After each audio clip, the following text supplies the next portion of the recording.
a young man is accidentally transported to a fantastical land, where he decides to use the favors of a goddess to start a new life as an alchemist. The protagonist is blinded by a strange light, unable to understand what is happening.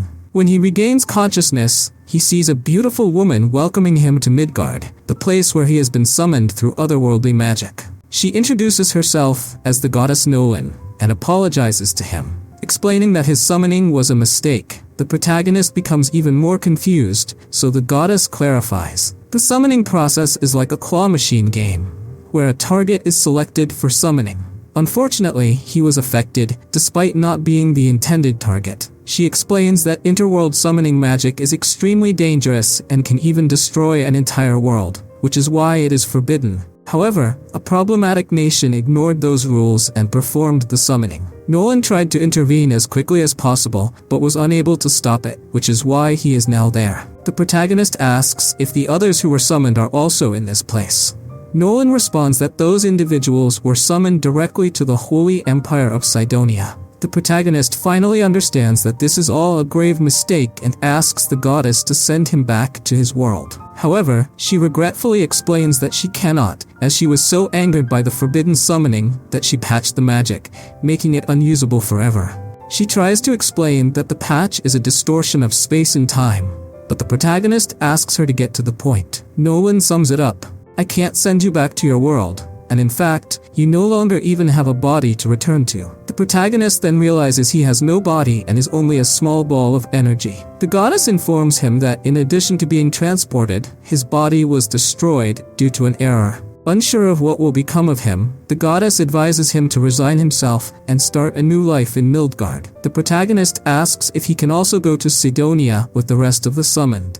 Nolan considers it an option, but warns that it's a problematic place where he would be mistreated for being a mistake. Feeling guilty about what happened, the goddess promises her support to help him start over. She explains that, much like in video games, there are monsters and adventures here. However, instead of being excited, the protagonist is concerned. Nolan assures him he will be fine since he has a goddess's support and asks him to think about his stats. An information window appears revealing his details. His name is Takum, and he will be 17 years old. The protagonist finds this alarming, as he is actually 40 and a businessman. Nolan tells him not to sweat the details and points out that there are no businessmen in Midgard. He must now choose between being a combatant, such as a knight, mage, or hunter, or a creator, such as a blacksmith, herbalist, or alchemist. The protagonist dislikes conflict and chooses to be a creator. Nolan creates a crystal with her power, recommends that he learn to use his skills well, and gives him practical magic and healing spells for self-defense. The crystal flies into the protagonist's body, and Nolan bids him farewell, wishing him a good journey to Asugard. Takumi appears in a field, looks at his reflection in the water, and discovers he is now a very handsome young man. He checks his bag, finding food and some money. He also checks his stats, which are all at level 1, though he has elemental magic. Notably, it is marked that the goddess Nolan owes him a favor, which worries him as he hides it, fearing someone might find out. He also finds an item box. Testing his magic, he starts with a small water ball and then practices shooting stones. He becomes excited about living in a fantasy world. Exploring the forest in search of a city, he finds a wooden stick. Analyzing it, he discovers it's treant wood, used for wands and magical items. Using his smithing magic, he transforms it into a spear. He uses his evaluation skill to search for more items and finds herbs for potions and poisons, gathering so much that his bag overflows. He remembers he has an item box, an infinite storage space connected to a temporal void. At that moment, he hears a girl screaming for help. She takes shelter behind him, pursued by a giant rabbit with a horn. Takumi, terrified, grabs his spear to defend himself. When the rabbit attacks, he manages to land a strike, unlocking the spear mastery skill. Takumi is shocked by his first victory and thanks the goddess for her favors, though she knows it was just luck. A new stat, Warrior, unlocks, confusing Takumi, who wanted nothing to do with violent skills. The girl thanks him for saving her. Takumi asks where she's from, and she replies that she comes from Baude village and only ventured into the forest for medicinal herbs. He asks if he can accompany her, and she happily agrees, suggesting they take the rabbit with them, as it could make a feast. He agrees and stores the rabbit in his item box. The girl is amazed by what he did, and Takumi remembers he should keep the item box a secret. However, he brushes it off, and they set off. The girl introduces herself as Molly. Meanwhile, in the Holy Empire of Sidonia, the group of summoned individuals wonder where they are. A hooded woman welcomes them and explains that they are no longer in their world and have been summoned to save this one with their power. The woman introduces herself as Elizabeth, the first imperial princess of Sidonia. The boys are struck by her beauty, but Akane, one of the summoned girls, feels suspicious. Suddenly, Akane's revelation ability activates, a skill granted to her by Nolan, who also tells her that her intuition will guide her to the right answer. Using this, Akane realizes that Elizabeth cannot be trusted. Meanwhile, Takumi brings the little girl back to her parents, who thank him profusely. Takumi tells them he's just a young explorer gathering ingredients, but plans to stay in the village for a while. Molly's parents think that's a good idea since the area is rich in ingredients and even minerals valuable for crafting. The only downside is that there are no inns in the village. They suggest a simple solution: building his own house. They take him to a small plot of land. Takumi uses earth magic to flatten the ground, but the effort drains him and leaves him exhausted. The villagers are amazed by Takumi's magic and offer to finish the work for him. The next day, the small house is complete, simple yet cozy and well organized. Takumi checks his stats, which have significantly increased thanks to all the work.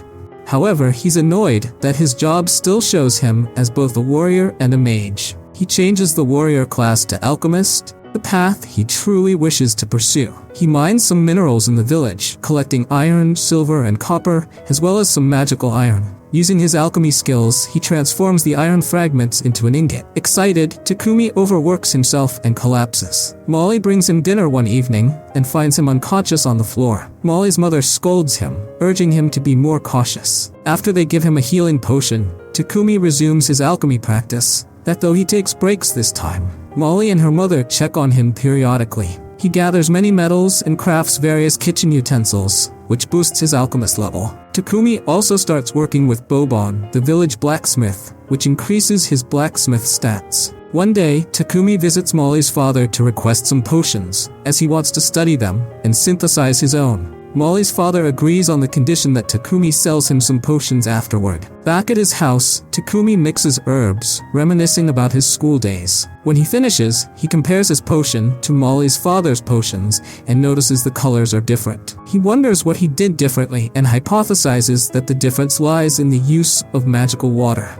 Determined to discover new recipes, he ventures into the forest to experiment with different poisonous herbs. After purifying himself with a light spell, Takumi unlocks the skills Poison Resistance and Paralysis Resistance. He pushes himself to improve his resistance and light magic stats, but the effort leaves him exhausted and in pain. Suddenly, a giant armored boar appears from the trees, looking furious and ready to attack. Takumi tries throwing a knife, but it bounces harmlessly off the boar's skin. He attempts to block the attack with his spear, but it breaks without harming the boar. Barely dodging the attack, Takumi uses air and stone magic to strike the boar, but they are ineffective. Panicking, Takumi notices an unusual poisonous spider in the grass. He's now surrounded by two dangerous creatures and contemplates escaping, but the spider appears injured. The boar charges and Takumi braces for the end, but the spider leaps onto the boar's face, distracting it. Despite the spider's efforts, it is gravely injured and the boar remains unscathed. In despair, Takumi begins to cry, thinking it's the end for him. At that moment, he unlocks a skill called Intuition, and an idea suddenly comes to mind. As the boar charges, Takumi uses his creation magic at close range, finally bringing the beast down. Takumi unlocks skills for magical and martial combat. His practice with creation magic has saved him. He tends to the critically injured spider, healing it as thanks for saving him. He bids the spider farewell and prepares to return to the village. However, he learns the taming skill and is given the option to tame the poisonous spider. Reluctant at first to have a spider as a companion, Takumi softens when the spider looks endearing and asks if it wants to join him.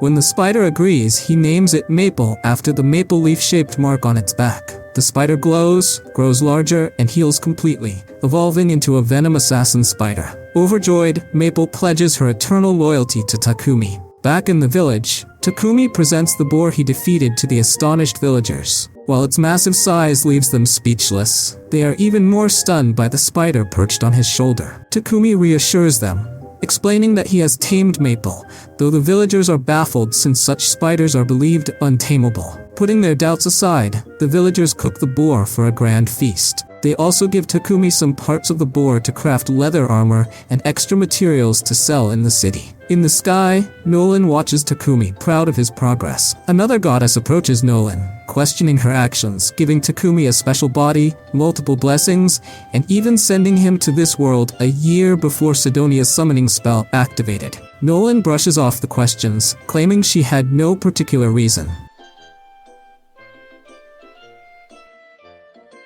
Hey, if you made it to this part of the video, don't forget to write the word Exquisito in the comment section.